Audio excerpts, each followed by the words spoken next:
hay 1000 mensajes. Esas cosas me tiré todo el fin de semana pasado metiéndose en grupos a todos los alumnos y esas cosas, como, ¿sabes? Otros el fin de semana lo dedican a otras cosas, yo lo tuve que dedicar a eso.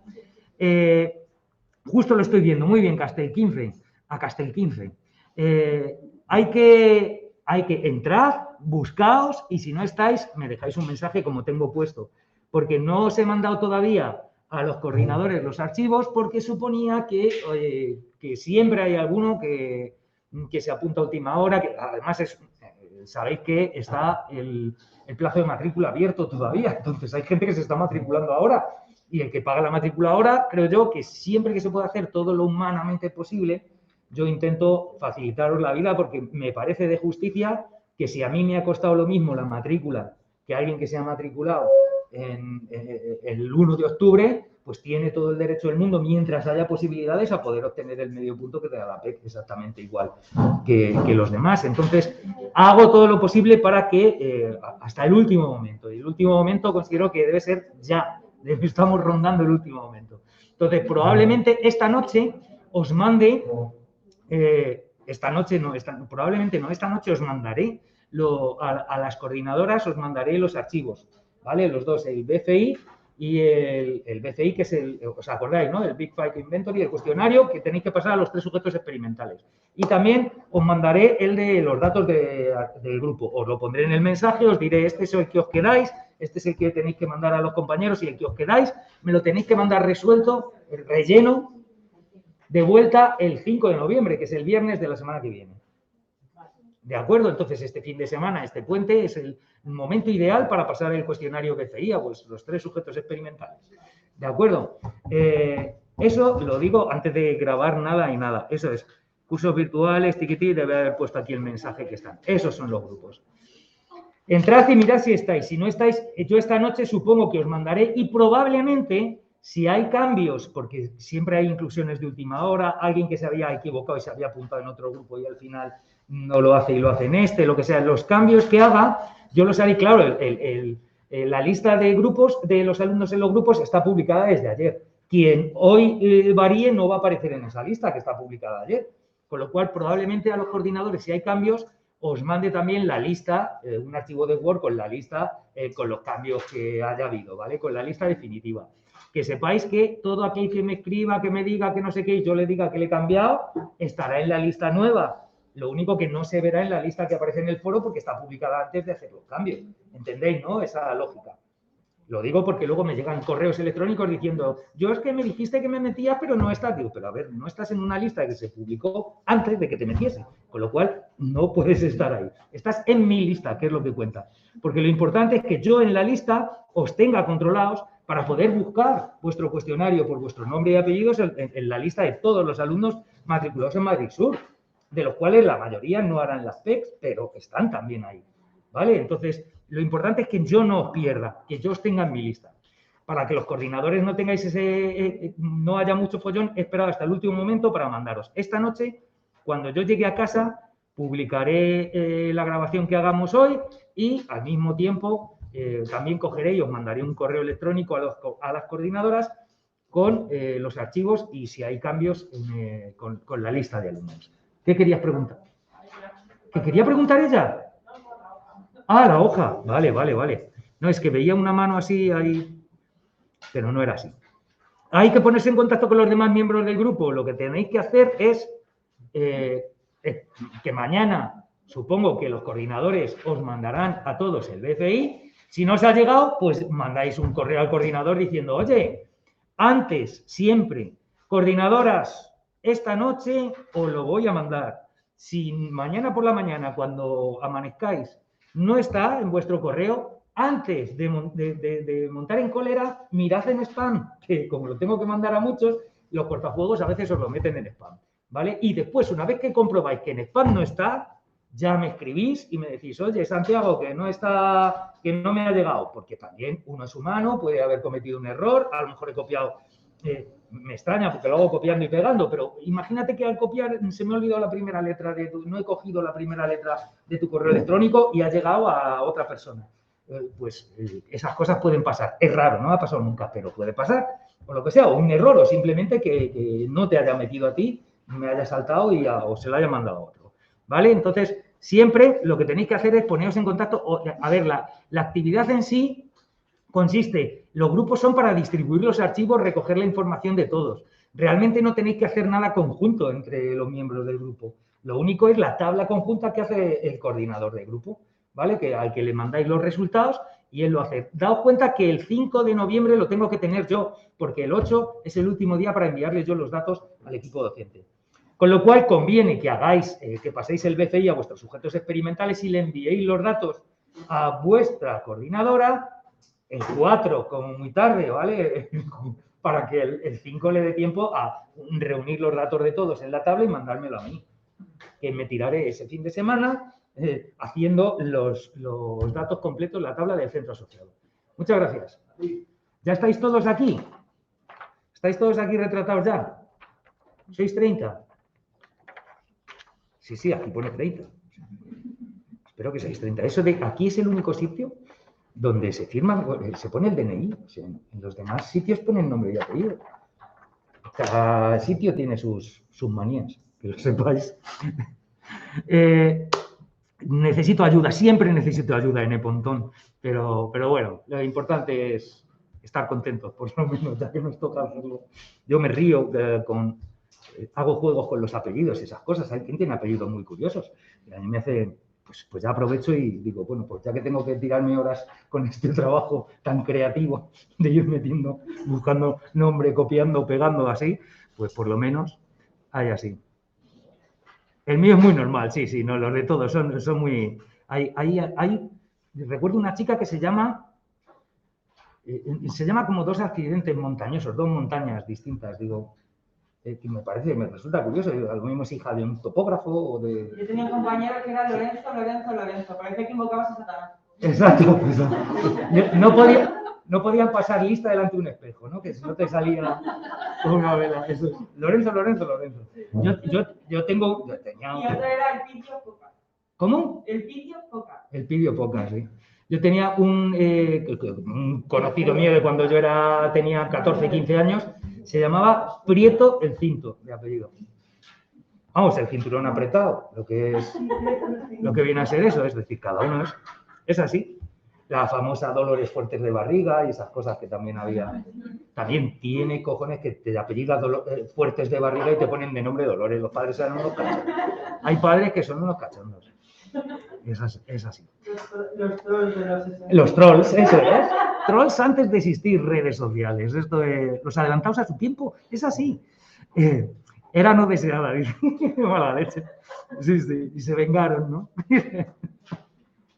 Es como tú cállate, gomarrota, que se llamaba de los indios, que eran así, en fin.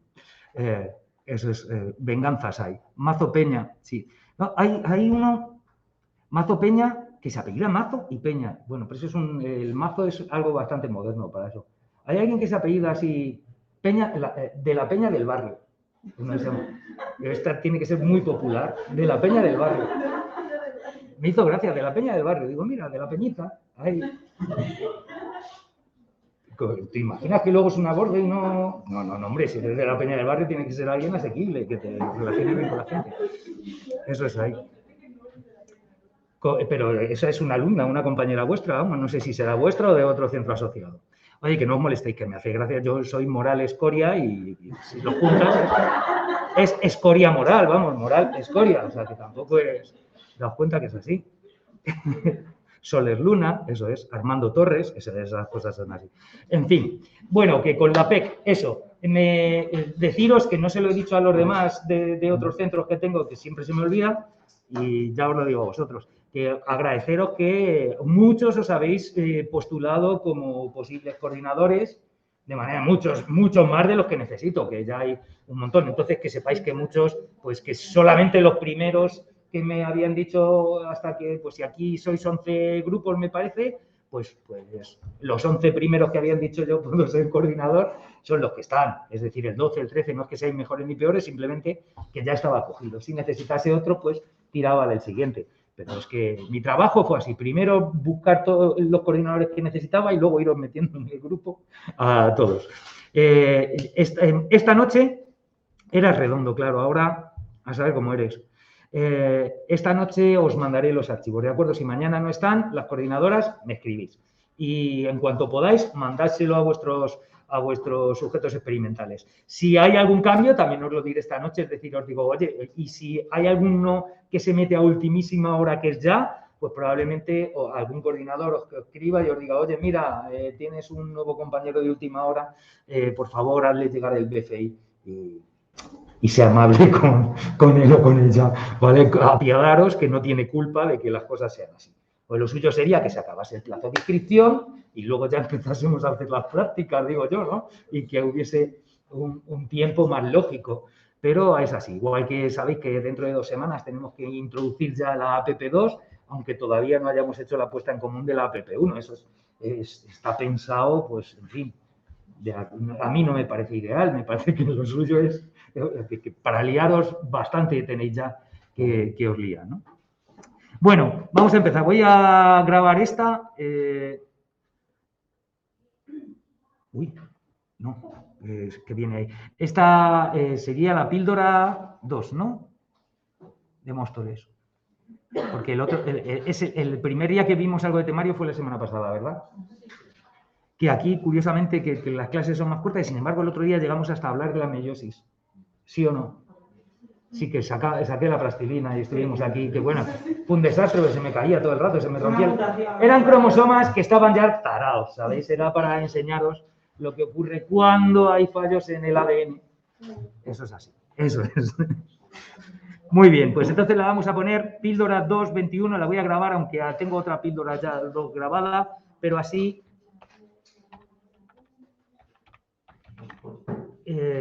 2/21 Mosto. Mosto, vamos a ponerlo con mayúscula, por lo menos la M. Mosto, genética. Vamos a poner. Y esta noche ya le daremos. Venga, en cuanto empiece a grabar, nos ponemos ahí. Bueno, tenemos esta semana y la que viene, todavía daremos un poquito más antes de meternos con la APP2, con lo cual lo que me importa sobre todo es que ya está grabando, que los conceptos los comprendáis, porque ya sabéis que tiene fama esta asignatura de tener exámenes puñeterillos. Supongo que estaréis al corriente de esas cosas, ¿no? Los rumores, esos siempre corren. Entonces, yo os voy a poner un ejemplo. Como el otro día comentamos y ya vimos algo de meiosis, como muchos habéis hecho bachillerato de ciencias y esto ya lo tenéis, se supone que controlado, pero quiero que veáis cómo hay que tenerlo controlado y bien trabajados los conceptos, porque el diablo está en los detalles y siempre va a ser un detalle el que te haga ver cuál es la respuesta correcta, ¿de acuerdo? Porque son muy de detalles que os tenéis que dar cuenta y os dais cuenta si tenéis bien trabajado el concepto. ¿De acuerdo? Yo os voy a poner un ejemplo ahora para ver cómo lo lleváis. Si yo os hiciese una pregunta de examen, por ejemplo, que no es muy distinta a la que os vais a encontrar, y dijese, en los procesos de división celular, las cromátidas se separan en A, la telofase 1 de la mitosis, ¿vale? B, en la telofase 1 de la meiosis. C, en la telofase 2 de la meiosis. D, la A y la C son correctas. Así les gusta hacer las preguntas, para que tengáis una idea. ¿Cuál sería la respuesta correcta? La D, la B. O sea, en la telofase 1 de la mitosis... La D. Claro, la D dice que la A y la C son correctas. Es que ya no me acuerdo. A ver, fácil. Mirad, aquí me están diciendo D. O sea, he dicho, la A era telofase, o sea, es cuando se separan las cromátidas. Telofase 1 de la mitosis, ¿vale? En la B era telofase 1 de la meiosis. La C era telofase 2 de la meiosis. Y la D era A y C son correctas.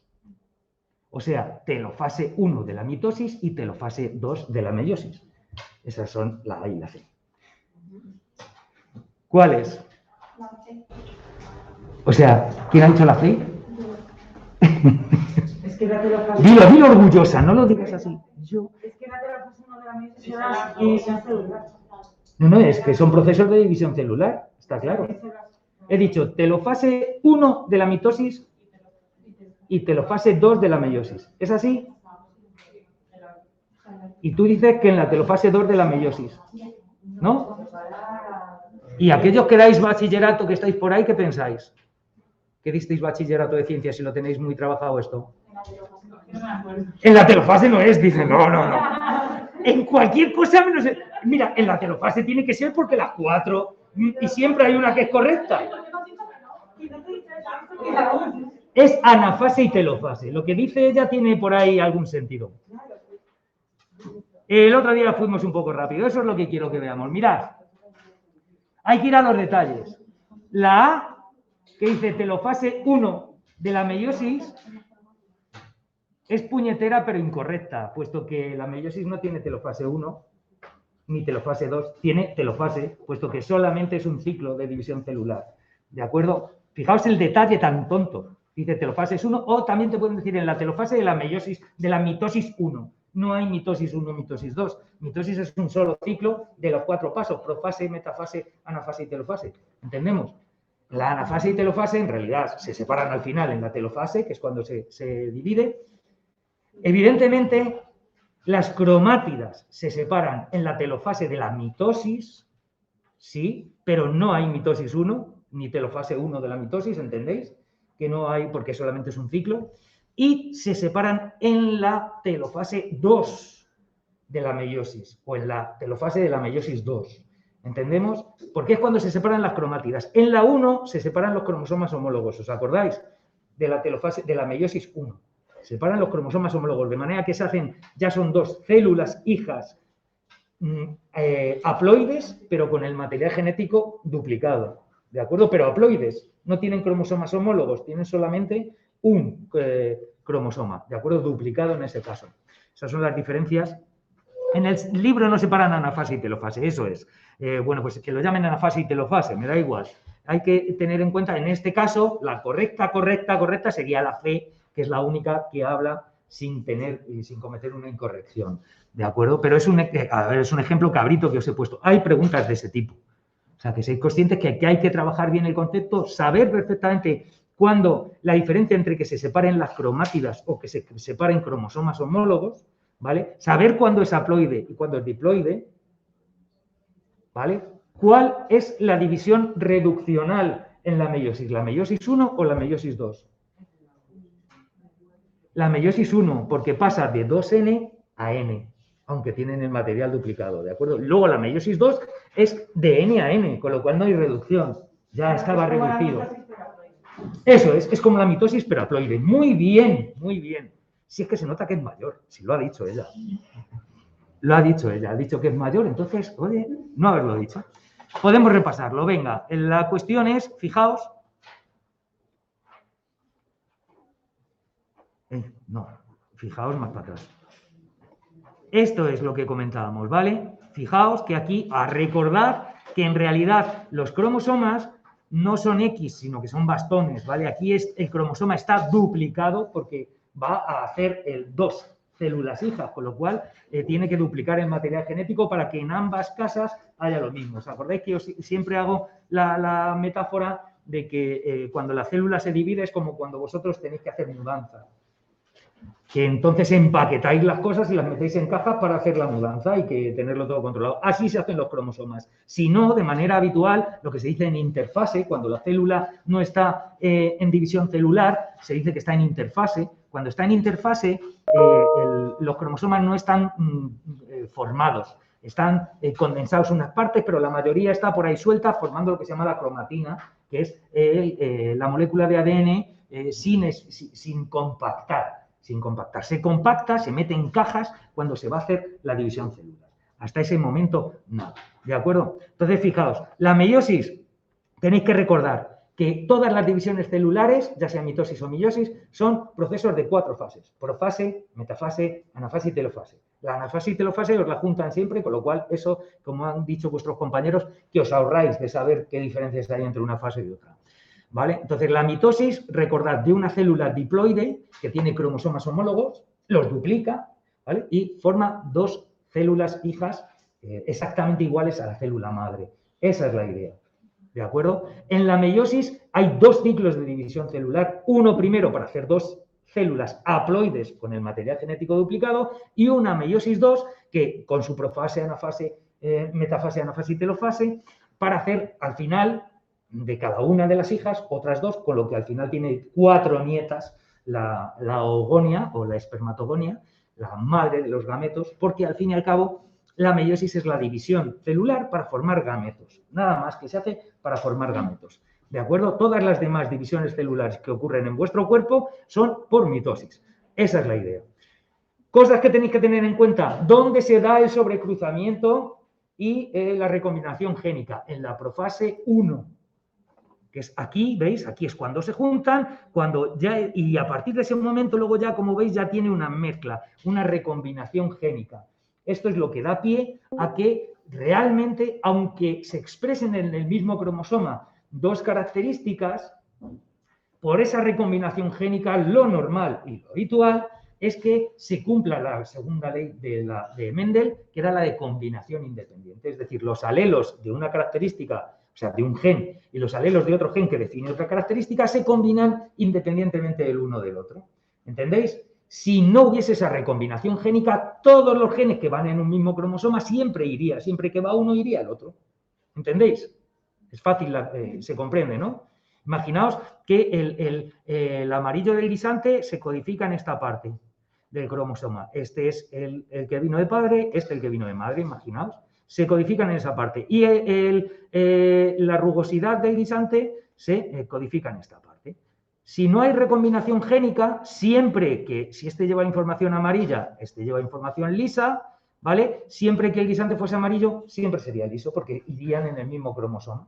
Y como el cromosoma no sufre recombinación, sin embargo, como en esta profase 1 se da el fenómeno de la recombinación génica, esto que veíamos en estas imágenes, se da esa recombinación génica, pues ya pues habrá muchos de los gametos en los que el amarillo no irá con el liso, sino que se habrá intercambiado con el del otro progenitor. ¿De acuerdo? ¿Entendéis? Esa es la idea. Esa recombinación génica aumenta la variabilidad increíblemente y hace que cada uno de nosotros, por lo menos para nosotros, seamos iguales. Digo para nosotros, pues sabéis que sea siempre por comparación.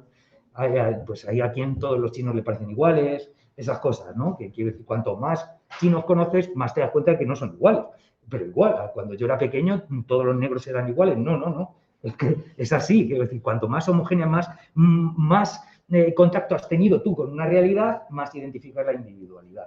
Eso es así de simple. Pero la realidad, fijaos, es que da pie esa inmensa variabilidad que te da ese nuevo barajeo de genes que se hace para formar los gametos en esa profase 1 de la meiosis, el sobrecruzamiento o entrecruzamiento y la consiguiente recombinación génica aumenta la variabilidad de manera exponencial. ¿De acuerdo? Entonces, acordaos que se da aquí. Aumenta la variabilidad genética. La variabilidad genética en sí se da porque hay variabilidad. O sea, se podría dar también sin que hubiese esa recombinación génica, pero habría mucha menos variabilidad. Simplemente es así. Fíjate que nosotros tenemos 23 pares de cromosomas. Pues tendríamos como 23 bloques de características que siempre irían iguales si no se da esa variabilidad génica, ¿no? Esa es la idea, nada más. Aumenta la variabilidad. Forma lo que se llama las tétradas o bivalentes, que comprendáis eso, tétradas porque son 4 cromátidas, se pegan todas a todas. Quiasma se llama, como veis, quiasma es cruce en griego, punto, donde se cruza, veréis cuando hagamos la disección del encéfalo de cordero, veréis perfectamente el quiasma óptico, la zona donde se cruzan los dos nervios ópticos, el que viene del ojo derecho y el que viene del ojo izquierdo, donde se cruzan se llama quiasma. Es decir, quiasma es cruce en griego. Donde se cruza significa que se va a intercambiar. Se van a intercambiar, ¿vale? Los genes de una zona con los genes de otra. El cruce es así. Os pueden poner ejercicios en los que se dice, si se produce un quiasma aquí y otro aquí con este ejemplo, ¿cuál sería A? Y te dan ¿vale? Quiero decir que es muy tonto esto. Es simplemente pasan para un lado, pasan para otro. Lo que se produce de quiasma a quiasma. Ya está. Como veis aquí, ¿vale? A, como veis, se cruzan y fíjate, en el quiasma cómo luego se intercambian las zonas. Ya está, no tiene más dificultad. ¿De acuerdo? ¿Alguna duda más con respecto a la meiosis o la mitosis? Creo que el concepto está claro. Diferenciar bien lo que es un gen. Un gen es una porción, al fin y al cabo, de la molécula de ADN, ¿vale? Una porción de la molécula de ADN que siempre que se empaquetan los cromosomas va en la misma posición y que va en la misma posición del cromosoma homólogo, el gen homólogo, que puede ser el mismo o puede ser distinto. Si es alelomorfo, significa que puede haber variaciones. Como siempre os he dicho, no todos los genes son alelomorfos, porque hay genes que solamente pueden ser de una determinada manera. Siempre pongo el ejemplo, digo, aquí hay gen que dice que tenemos que tener 2 ojos, imagínate que hay un gen, pues en todos no puede haber alelos, no hay gente que pueda tener 2 ojos, otros que puedan tener 3, otros 5, no. Todos es así. Sin embargo, el grupo sanguíneo puede ser A, B, ¿entendemos? AB, 0, es decir, esa es la combinación que se dan entre los dos o 3 alelos en este caso, que sería A, B o 0, ¿vale? Las combinaciones que se den entre ellos. No sé cuál era la pregunta, ¿y la rubia? ¿Y la rubia? Esa es la pregunta, ¿y la rubia? Yo tengo una duda, no entiendo por qué son haploide si está duplicado. Pues porque haploide significa que puedes llevar información distinta. Si está duplicado es exactamente lo mismo. ¿De acuerdo? Tú imagínate, es decir, que sean cromosomas homólogos, que uno te haya venido en el espermatozoide y otro te haya venido en el óvulo. Si es la información del cromosoma que te venía en el espermatozoide, pero duplicada, es haploide. Solamente tienes esa. ¿De acuerdo? Pero si tienes la que te había venido en el cromosoma, por Dios, en el espermatozoide y la que te había venido en el óvulo, aunque solo tengas una unidad de cada uno y no 2 cromátidas en cada uno, es una célula diploide, que es como tenemos todas las células de nuestro cuerpo, excepto los gametos. Esa es la idea. ¿De acuerdo? Diploide que llevas procedente de los 2 gametos. Y es que daos cuenta que ahora lo veis aquí y decís, ¿qué más dará? Si al final llevas la duplicación, muy bien, pero si, como os decía, aquí, fíjate, esto, si solamente llevas este cromosoma en tu célula, esa célula sería haploide, aunque tiene el material genético duplicado. ¿Entendéis? Porque si aquí llevas amarillo, mayúscula, y aquí también llevarías amarillo. Pero este que te viene de madre, a lo mejor aquí llevabas verde y aquí verde. ¿De acuerdo? Entonces, si solamente llevas esto o solamente llevas esto, es una célula haploide. Ahora bien, si llevas este bastón solamente y este bastón, es una célula diploide, porque llevas este venía del paterno del espermatozoide y este materno venía del óvulo. ¿Entendéis? La diferencia entre haploide y diploide. Nada más. ¿Vale? Yo no entiendo por qué hay meiosis 1 y mitosis solo 1. Pues porque es así. Es decir, hay cosas que no es que las entiendas, es que se ve como son. No le busquéis, que el ser humano tiende a buscar un sentido a las cosas siempre. Pero la inmensa mayoría, esto es otra pastilla roja de Matrix, la inmensa mayoría de las cosas son porque son. No le busquéis razón de ser. Muchas veces le buscamos razón de ser porque nos sentimos que la vida tiene que tener un propósito, que todo tiene que tener Es como cuando veáis y estudiéis la evolución, pues es muy atractiva la idea lamarckiana de que el uso y el desuso, el que tú cada vez, que siempre de vez en cuando surge ahí, ¿no? Si utilizamos mucho la PlayStation, las generaciones futuras tendrán un pulgar así y eso son chorradas. Es decir, la evolución se da aleatoriamente.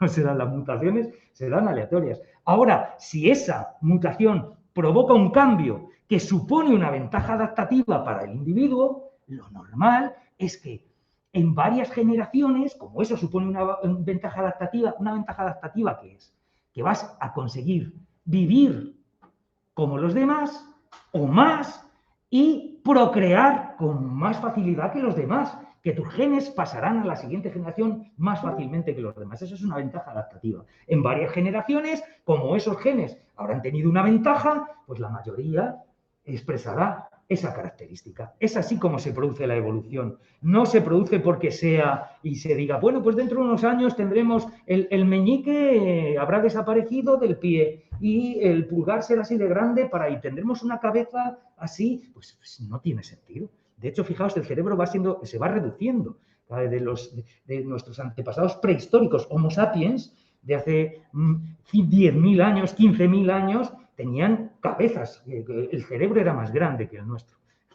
Se ha demostrado. Einstein no tenía el cerebro más grande que nosotros.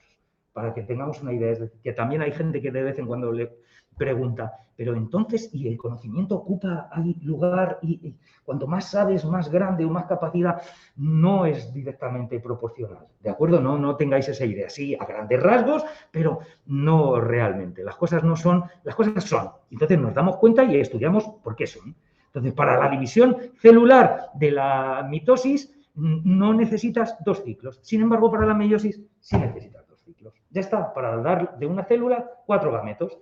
También preguntaban el otro día, hablando de esto, ¿por qué tenemos solo un óvulo si se producen 4? Bueno, no tienes solo un óvulo, tienes 4. Lo que pasa es que al final el que madura es uno y los otros cumplen su función en esa maduración de ese óvulo. Pero del ovocito principal salen al final 4, ¿vale?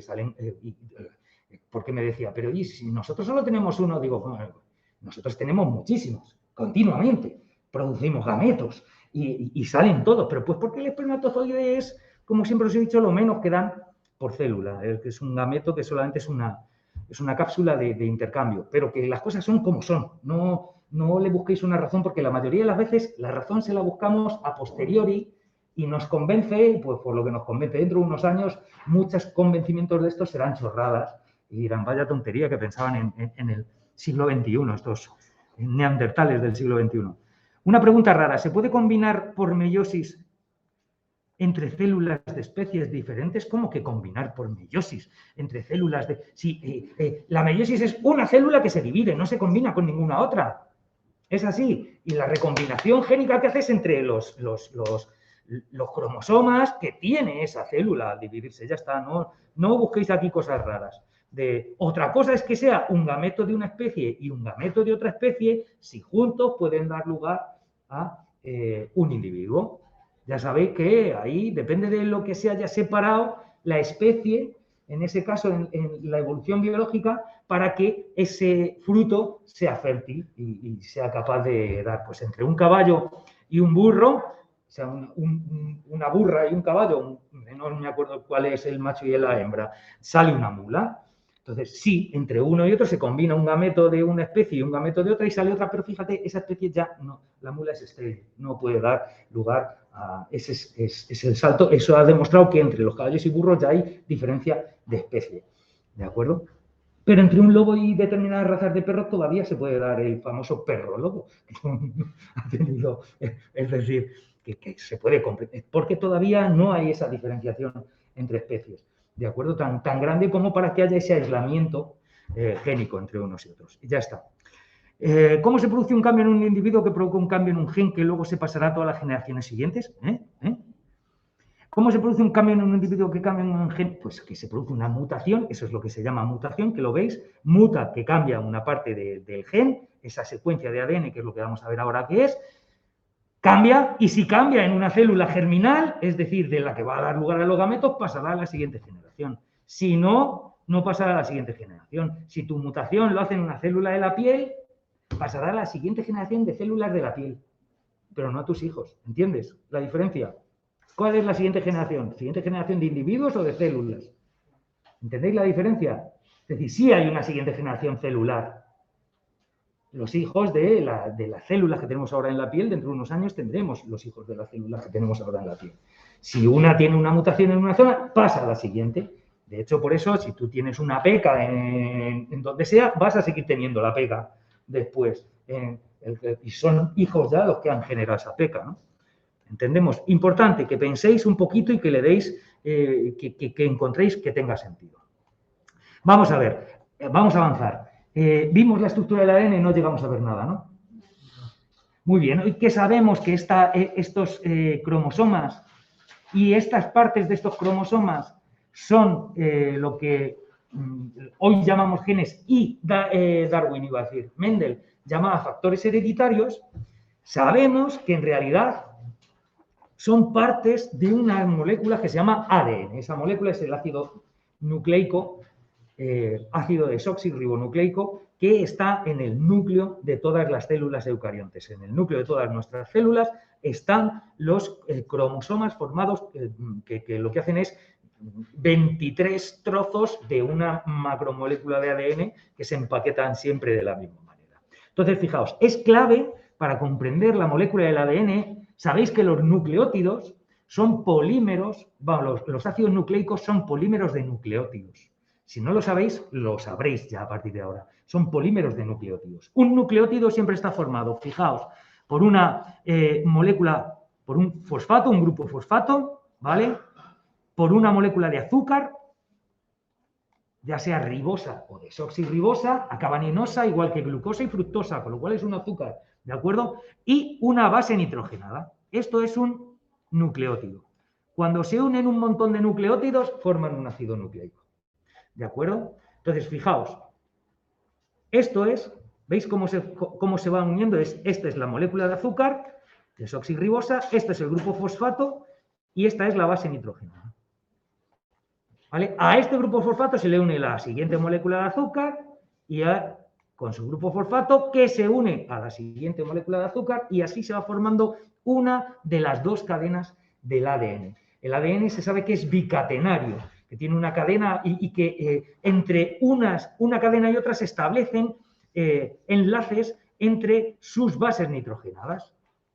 ¿De acuerdo? Daos cuenta que si ahí llevamos la información, ¿qué moléculas pueden llevar información? Si tiene un esqueleto de fosfato y azúcar todo el rato que no varía, al no variar, no puede ser eso lo que sea la base de la información. La información tiene que ser lo que cambie, si no todo sería exactamente lo mismo. ¿Entendéis? Entonces la información la aportan la secuencia de bases nitrogenadas, que es lo que hay diferente.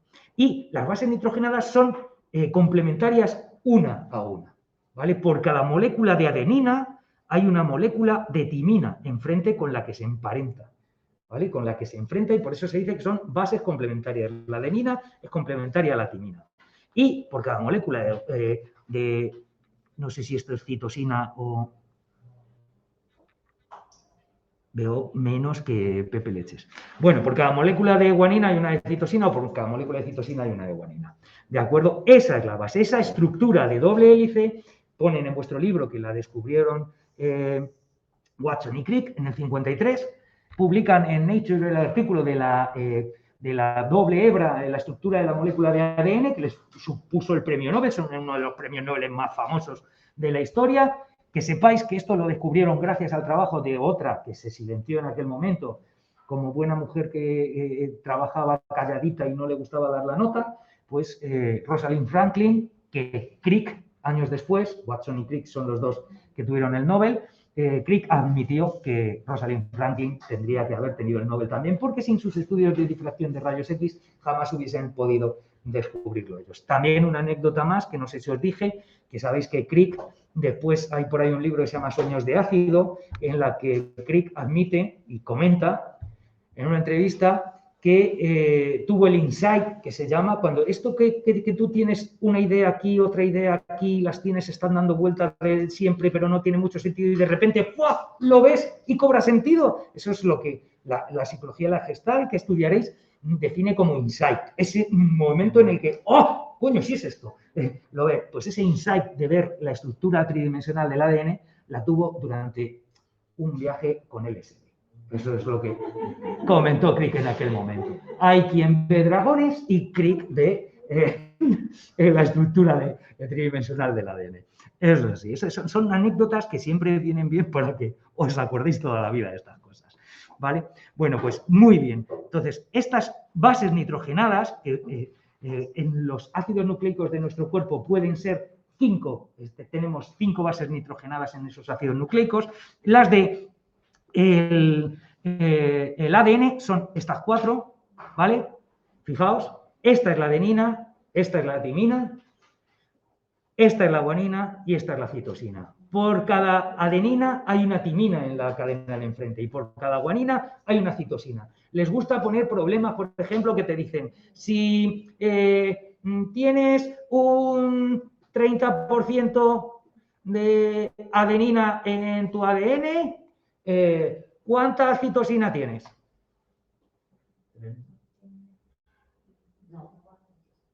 ¿Cuánta citosina tienes? Hay una a una. ¿30 también? No. ¿La adenina con cuál se aparea? Con la timina. Tienes un 30 también de timina, ¿no? ¿Y cuántas tienes de citosina? Un 20, porque queda un 40, que la mitad será citosina y la mitad guanina. Es tan tonto como eso, pero hay que pensar lo suficiente. ¿Cómo puede ser? Es decir, si hay un 30% de adenina, el 30% de tu base nitrogenada son de adenina, si por cada adenina hay una timina, significa que también hay un 30% de timina. Con lo cual hay un 60% de las bases nitrogenadas de tu ADN que son adenina y timina. ¿Cuánto queda? Un 40%. Ese 40% se divide exactamente igual, a partes iguales, entre guanina y citosina. Es muy tonto, pero hay que caer en ello y hay que pensar. ¿De acuerdo? Fijaos. De aquí tenéis que saber que 2 son bases púricas y 2 son bases pirimidínicas. Estos nombres no son para fastidiar, son nombres químicos. Bueno, yo me quedo con, fijaos, os recomiendo que cuando tenéis que acumular y memorizar mucha información, os recomiendo que seáis eficaces en ese sentido. Es decir, lo que yo directamente puedo deducir o sé es esto, y lo que no, lo otro, porque es lo que vais a responder en el examen. Y cuando algo no cuadra con tu deducción lógica, tienes que hacer el esfuerzo especial de comprenderlo y buscar una regla mnemotécnica o algo para memorizarlo. Muy bien, yo os digo, si siempre colocáis, esto está variado de cómo viene en vuestro texto, pero os lo he puesto así porque creo que es didácticamente más interesante. Adenina siempre con timina al lado, guanina con citosina al lado. ¿De acuerdo? Si siempre decís primero adenina y luego timina, guanina y citosina, sabéis que las que decís primero son las púricas y las que decís después son las pirimidínicas. Ya está. Pero yo tengo una regla mnemotécnica que, ¿sabéis lo que son los purines? ¿Sabéis lo que son los purines? ¿Os suena de algo los purines? Los purines es uno de los grandes problemas medioambientales de nuestra sociedad occidental. Son los desechos de las granjas donde se crían animales, los orines de los cerdos, por ejemplo, de las macrogranjas de cerdos, de estas que son hipercontaminantes, son purines. Como a mí purines, porque tienen purina y las bases púricas también, como a mí los purines me dan asco, cuando a uno le da asco, ¿qué hace? Es adenina guanina, ¿de acuerdo? De manera que las bases púricas son las que dan asco, porque ya son los purines de los cerdos. Las otras, las complementarias, ¿de acuerdo? Fijaos, en el ADN, por cada adenina hay una timina. Pero el ARN, que es el otro gran ácido nucleico, el ARN, chicas, el ARN no usa timina. En vez de timina, utiliza uracilo. De manera que si veis una secuencia de bases que os dice A, C, G, G, T, sabéis que es del ADN. Porque si fuese del ARN, en vez de T, vendría U. ¿De acuerdo? Simplemente es eso. El ARN tiene esta base nitrogenada en vez de esta. ¿Cómo me acuerdo yo de qué posición o a qué sustituye el uracilo? Pues yo lo que pienso es que pasar de ADN a ARN es un proceso doloroso. ¡Au! Muy bien. Entonces, cuando algo me duele, ¿qué hago? ¡Au! Entonces, adenina, uracilo. ¿Entendéis? Bueno, pues estas chorradas os facilitarán la retención de determinadas cosas. Esa es la idea. ¿De acuerdo? Entonces, estas son las bases nitrogenadas. No tenéis que aprender ni el esquema, ni la composición exactamente, simplemente saber que es adenina, timina, guanina, citosina. Suelen expresar por la inicial A, T, G, C. ¿De acuerdo? Nada más, o U en el caso del uracilo.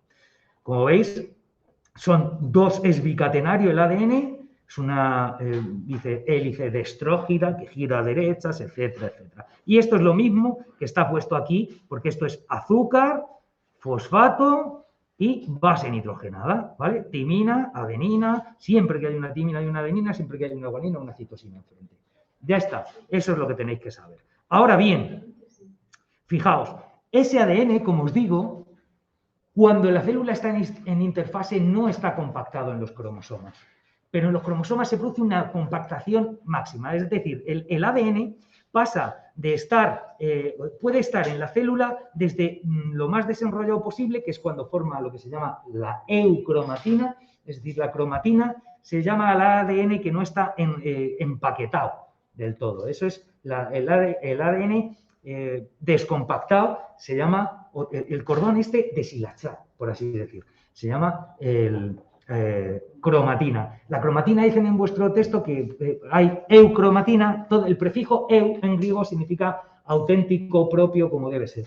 ¿Vale? El estado de ánimo, por ejemplo, estudiaréis en otras asignaturas que cuando estás un poco depre, pero no tienes una depresión mayor, se dice que tienes distimia. Dis suele ser erróneo, o sea, que es problemático, timia es el estado de ánimo.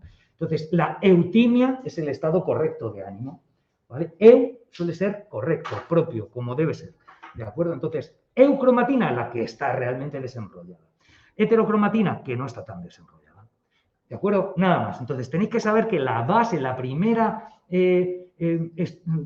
la base, ¿cómo se dice? La unidad básica de compactación es el nucleosoma. ¿De acuerdo? El nucleosoma, que es dos vueltas de ADN enrolladas sobre unas histonas. No sé, ¿había puesto la imagen aquí? No, no la he puesto. En vuestro libro tenéis en el texto, en esa página, esa de ahí, tenéis una imagen de cómo son. ¿Qué página es? 29. La página 29, en la parte superior izquierda de la página 29, Derecha. No, izquierda. Por aquí, ¿no? De la página es la izquierda, ¿no? No, por la derecha. No, de la página 29 es la izquierda. Es la derecha de la 28 y 29, pero de la 29 solo es la izquierda. Ah, bueno, sí. Eso es. La parte de arriba tenéis una imagen que se ven dos vueltas del ADN y se ven las histonas. ¿Las histonas qué son? Las histonas son proteínas, que sabéis que son las moléculas que cambian las cosas, pero también sirven de estructura muchas veces. Y las histonas son moléculas de proteína que lo que hacen es ayudar a que se enrolle ordenadamente el ADN, para que no se haga un lío. Imaginaos que el ADN es un cordón kilométrico que cuando se compacta, pues se tiene que compactar de la mejor manera. A partir de los nucleosomas, fíjate, cuando los nucleosomas están un nucleosoma, otro nucleosoma, así, dicen en vuestro libro además que parecen cuentas de rosario. Vivimos en un país con una tradición católica, entonces hacen metáforas de este tipo, ¿vale? Cuentas de rosario que están así enrolladas. La idea, fijaos, es que el ADN es como si fuese el hilo y las histonas son la bobina en la que se enrolla el hilo, ¿no? O como que ayuda a que se enrolle de una manera lógica. Esa es la idea, quedaos con eso. Las histonas son proteínas que ayudan en la estructura de ese ADN que se organiza en cromosomas para dividirse la célula y repartir el material genético correctamente. Fijaos, os comento, he comentado en otros lados, el final de los cromosomas tienen que tener una estabilidad. Una cierta estabilidad. Esta estabilidad se da porque cierran en las partes finales, las partes distales de los cromosomas, están una estructura que se llaman los telómeros.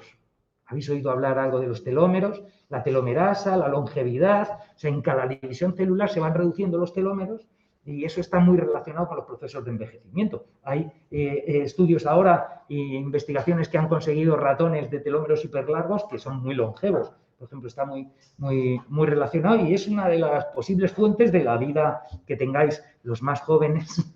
Lo mismo descubren una forma de aumentar la eficacia de vuestra telomerasa, que es la enzima que se dedica a organizar los telómeros. Los telómeros, yo siempre digo, para que tengáis una idea, no sé si viene ni siquiera aquí, pero conviene saber estas cosas. Siempre os digo, para que tengáis una idea, que los que habéis visto Phineas y Ferb, ¿sabéis lo que son los herretes? Sí. Como la canción del Club del Herrete, ¿no? Del Herrete, ¿no? Eso es. Os recomiendo Phineas y Ferb, pues son muy buenos.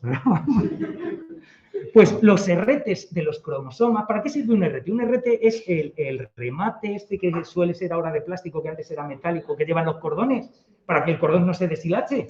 Pues lo mismo son los telómeros. Los telómeros son los RT de los cromosomas. ¿Entendemos? Sirven para darle esa estabilidad. De hecho, en las divisiones celulares empiezas a tener problemas con el envejecimiento porque esos RTs no cierran ya bien y entonces empieza a deshilachar el ADN y en cada división ya hay errores y ya no se reparte bien el material, ya no se ha copiado exactamente esto como debía copiarse, ¿entendéis, no? El club del RT, acordaos de los telómeros. Con respecto a cómo se empaqueta el ADN para formar los cromosomas, yo siempre lo que quiero que veáis es que hay una relación inversamente proporcional entre condensación, ¿vale? Más condensado, ¿vale? Condensación. Es que se escribe fatal con esto. Bueno, yo no escribo muy bien ni con boli, ¿vale? Menos condensado y más condensado con expresión de ese material genético. Los genes se tienen que expresar, ¿vale? Expresión. Es una relación inversamente proporcional, de manera que a menos condensación del ADN, más expresión génica. A más condensación del ADN, menos expresión génica. ¿Cuál es el nivel mínimo de condensación? La cromatina. El primer nivel de condensación, los nucleosomas. Después pasa una fibra de 30 nanómetros. Luego te dicen directamente cromatina más condensada. No sabemos exactamente cómo, pero se vuelve a enrollar. Daos cuenta como si vuestras abuelas sabían hacer cordones. Cogían una fibra y es retorcer, retorcer, retorcer, doblar, retorcer, retorcer, retorcer, doblar. Es así como se hacían los cordones. Pues como veis, esto es exactamente igual. Va llegando, de ahí se retuerce y se vuelve a dar, se vuelve a retorcer y se vuelve a dar, hasta que en la parte, el máximo nivel de condensación es el cromosoma metafásico. O sea, el cromosoma cuando está en metafase, que forma la placa ecuatorial en la célula, es cuando está más condensado. De manera que cuando en el cromosoma metafásico no se está expresando ningún gen. Cuando la célula está en división, lo normal es que en este momento lo que estamos es a roles, ¿vale? No a setas. Estamos a dividirnos y no vamos a expresar genes ahora mismo. Esa es la idea, ¿de acuerdo? Pero quedaos con esta idea de que hay una relación inversamente proporcional entre condensación y expresión génica. Es muy importante que sepáis eso. Y que el máximo nivel de condensación es el cromosoma metafásico y el primer nivel de condensación, después de estar desespiralizado, que es la eucromatina, serían el nucleosoma. Esas dos vueltas con esas histonas, alrededor de esas histonas, que son como el carrete o la bobina del hilo. Esa es la idea. Fijaos. Ahora, esa información, y vamos a centrarnos, esto se llama dogma central de la biología, se llama, y era un dogma que como los buenos dogmas se cambió. Un dogma parece que es así, que tiene que ser, esa es la definición de dogma, ¿vale? Es que es una verdad incontestable. Bueno, pues esa verdad incontestable se le ha tenido que añadir cosas porque se va descubriendo que no era tan completo. El dogma central de la biología lo que explica es cómo se expresan esos genes, porque es la información que llevan la secuencia de ADN que forma cada gen, en realidad lleva la información de cómo se fabrica una proteína. ¿De acuerdo? Eso es un gen. Un gen es una parte de esa molécula de ADN que codifica los ladrillos y el orden que llevan esos ladrillos para formar una proteína. ¿De acuerdo? Esa es la idea que tenéis que tener. Entonces, fijaos, quiero que entendáis bien.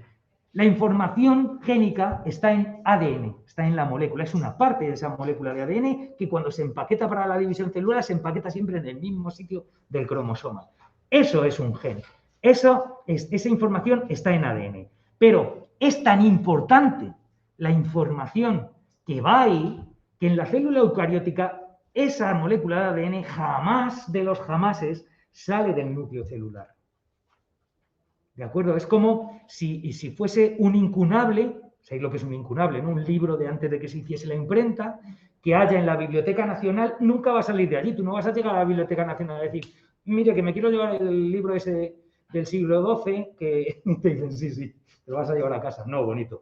Tú pides permiso, entras aquí, lo vas a mirar con cuidado y si acaso te llevas una copia que sacamos, pero ni siquiera lo tocas, ¿de acuerdo? Eso es tan importante la información que va en los cromosomas que tiene una doble membrana nuclear protegiendo esa información y de ahí nunca sale la información. Entonces, para sacar la información lo que se hace es una copia en otra molécula. Por eso ese gen se tiene que desenrollar esa parte del ADN, tiene que poder entrar una enzima que es la ARN polimerasa, o RNA si es en inglés, y hacer una copia en ARN de esa hebra de ADN, ¿de acuerdo? Como tiene bases complementarias, por cada adenina que esté leyendo de esa hebra de ADN va a añadir un uracilo, porque no tiene timina, es el ARN. Y por cada timina, una adenina. Por cada guanina, una citosina y por cada citosina, una guanina. Y esa va a ser una monohebra que va a llevar la copia de una de las hebras del ADN y esa es la que va a llevar la información. Ese proceso de pasar de ADN la información a ARN es lo que se llama transcripción. ¿De acuerdo? Fijaos que es fácil que sea la transcripción. Transcripción significa pasar de un medio a otro. Estamos todos los días hartos de escuchar en el telediario, en el periódico, que dice, aquí presentamos la transcripción de los audios del comisario Villarejo, por ejemplo, ¿no? Se me ocurre ahora. La transcripción de los audios del comisario Villarejo. ¿Qué significa? Que es algo que está en un escrito en un código auditivo, ¿vale? Y se pasa a otro medio, que en este caso es el escrito. Por eso se transcribe, ¿de acuerdo? Si no, sería una copia del audio si te la vuelven a poner el sonido. Pero cuando se transcribe significa que estaba en un medio esa información y pasa a otro. Por eso, estando en ADN, pasa a ARN y se llama transcripción. Pero al final, el sentido de esa información se tiene que traducir, ¿entendéis? Para que tenga sentido final. Y la traducción final es la formación de una proteína, en este caso de un polipéptido, siendo estrictos, ¿vale? Un polipéptido, sabéis que una proteína no es nada más que un péptido muy largo. Son polímeros de aminoácidos. Cuando tienen pocos aminoácidos en esa cadena, se llaman péptidos. Cuando tienen muchos aminoácidos, se llama proteína. Esa es la idea, ¿de acuerdo? Entonces, la información de nuestros genes está en ADN, se transcribe a ARN y se traduce a proteína o péptido, ¿de acuerdo? Eso os tiene que quedar, eso lo tenéis, o sea, no saber esto es no saber quién escribió el Quijote, ¿de acuerdo? Este es el dogma central de la biología. Esto se pensaba que seguía solamente esta dirección, si acaso se sabía que hay una replicación del ADN, claro, porque el ADN cuando tiene que hacer su copia, cuando del bastón tiene que llegar a hacer una X con sus dos cromátidas, tiene que duplicar el material genético, con lo cual tiene que tener capacidad de replicarse, de hacer una copia de su información. Eso lo hace, evidentemente, la ADN polimerasa. Así que forma polímeros de ADN, es así de simple. ¿De acuerdo? Eso ya se sabía. Ahora bien, ahora ya se sabe que además de que la transcripción se dé de ADN a ARN, también hay una posible transcripción de ARN a ADN. Al no ser la principal, la que se descubrió en un primer momento, se llama transcripción inversa o retrotranscripción. ¿Vale? Por ejemplo, para hacer las PCRs del virus de COVID, hay que hacer una retrotranscripción.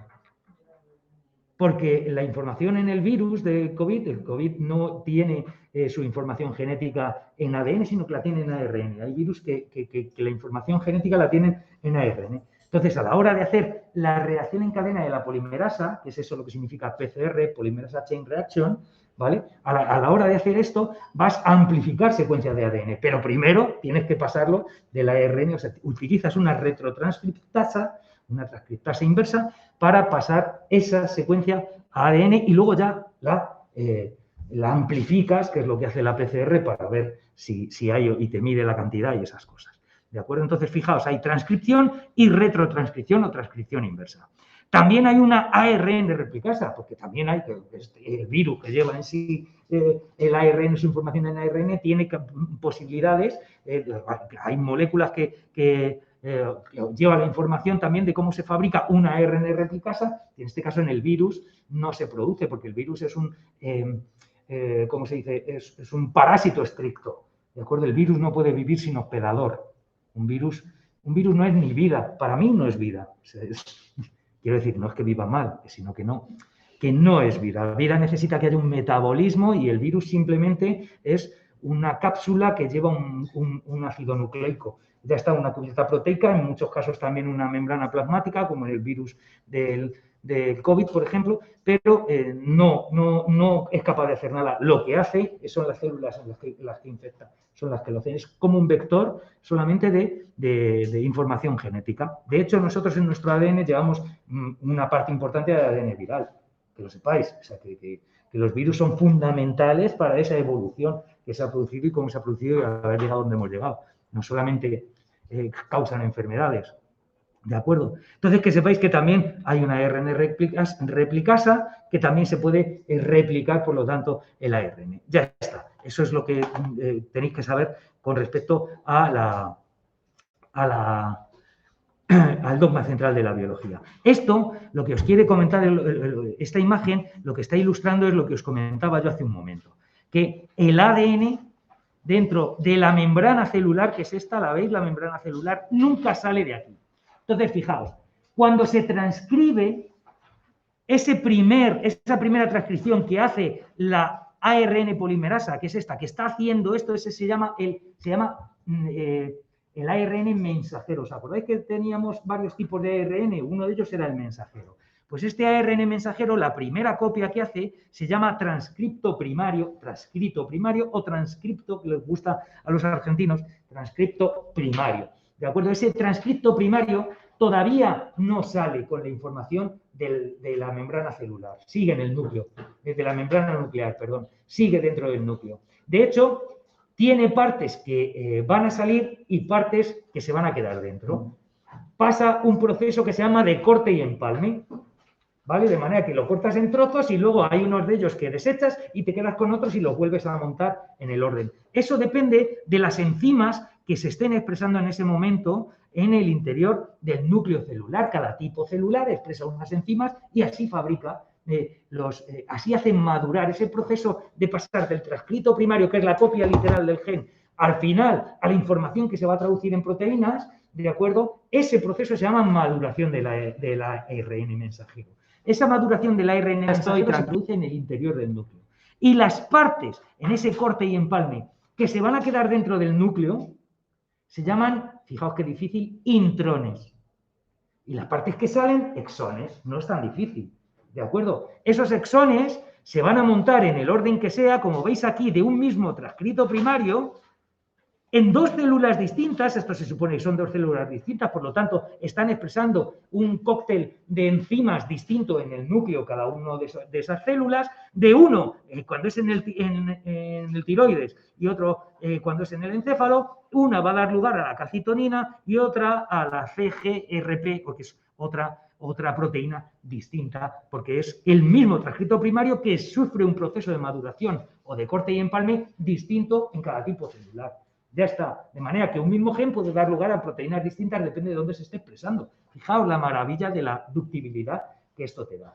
Importante, las que se quedan dentro, intrones. Los que salen, exones. No es difícil, ¿de acuerdo? Exón, con lo que es fuera, ¿no? Eso lo sabemos todo. Exógeno es algo que viene de fuera, etcétera, etcétera.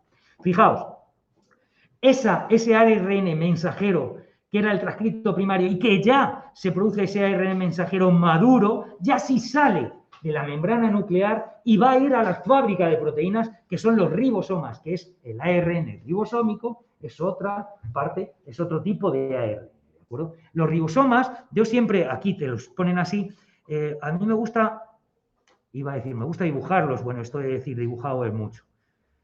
A mí me gusta hacerlo así y poner como que tiene una cápsula aquí dentro, fijaos, con 3 celdillas. Aquí viene el ARN mensajero, y se va a meter dentro de que avanza el ribosoma por la cadena de ARN mensajero, que esta cadena de ARN mensajero va a llevar va a ser igual, va a ser ribosa, que es el azúcar, fosfato, ribosa, fosfato, ribosa, fosfato. Lo que varía y que lleva la información importante son la secuencia de bases nitrogenadas. Imagínate que aquí lleva adenina, uracilo, uracilo, ¿vale?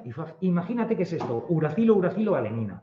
Estas 3, cuando se meten en estas celdillas, el ribosoma lee esa combinación de UUA, fíjate que fácil lo que os he puesto, y llama, fijaos, a un ARN de transferencia, que es la otra molécula de ARN, que se suele dibujar algo así, ¿vale? Que lleva aquí un aminoácido pegado, cada ARN de transferencia, y llama al ARN de transferencia complementario a ese triplete que ha leído. ¿Entendéis? Entonces, si es UUA, ¿cuál será aquí? Por cada uracilo que hay, una adenina, ¿no? Pues este va a llevar la complementaria, AAU. ¿Sí o no? Cuando este ARN de transferencia llega aquí, dentro del ribosoma, se ve que son complementarias esta secuencia a esta secuencia, libera este aminoácido que se queda pegado al ribosoma. ¿De acuerdo? Avanza al siguiente triplete, el que sea, ¿vale? Que puede ser guanina, uracilo, adenina, por ejemplo. Pues llama al ARN de transferencia que lleve la secuencia complementaria a esas 3 bases nitrogenadas y va a colocar aquí el siguiente aminoácido. ¿Entendéis? Así es como se fabrican las proteínas. Importante que sepáis, a 3 bases nitrogenadas en el ADN se les llama triplete, ¿vale? A las correspondientes en el ARN mensajero, estas 3 se le llama codón, ¿vale? Codón. Eso es, codón. Y sin N aquí en medio, no es lo mismo. ¿De acuerdo? Y a esta secuencia, estas 3 bases nitrogenadas del ARN de transferencia, que es este, porque transfiere aminoácidos, que corresponde al codón, se llama anticodón. ¿Vale? Anticodón. O sea, triplete ADN, codón ARN mensajero, anticodón ARN de transferencia. ¿De acuerdo? Lo tenemos, ¿no? Eso ya lo sabéis los que habéis dado bachillerato, ¿verdad? Ahí estamos. Entendemos cómo funciona. ¿De acuerdo? Ese es como se pasa, así se pasa la información a proteínas. Entonces, fijaos, esa secuencia de aminoácidos que constituye una proteína, para que tengáis una idea, cada aminoácido va a tener unas características específicas. Unos van a ser más hidrofóbicos, otros van a ser más hidrofílicos, otros van a tener carga, otros no van a tener carga. Unos van a tener un carácter ácido, otros van a tener un carácter básico. Todas esas características que hacen que esa secuencia de aminoácidos esté, que está aminoácido, aminoácido, aminoácido, todo así, esta secuencia de aminoácidos, hace que cuando esa proteína se desprende del ribosoma y está en el citoplasma, en un medio acuoso, los aminoácidos más hidrofóbicos tendrán a escaparse y a ocultarse del contacto con el medio acuoso, porque por eso son hidrofóbicos. Los hidrofílicos tendrán a ponerse en contacto con el agua y así con cada una de sus características, de manera que esa proteína adquirirá una forma concreta en el espacio, ¿vale? Como esta, por ejemplo. Que os quede claro que esa forma es fundamental para que esa proteína sea activa. Esa forma particular, porque luego tiene que encajar en por ejemplo, una enzima sobre su sustrato sobre el que actúa, tiene que encajar físicamente.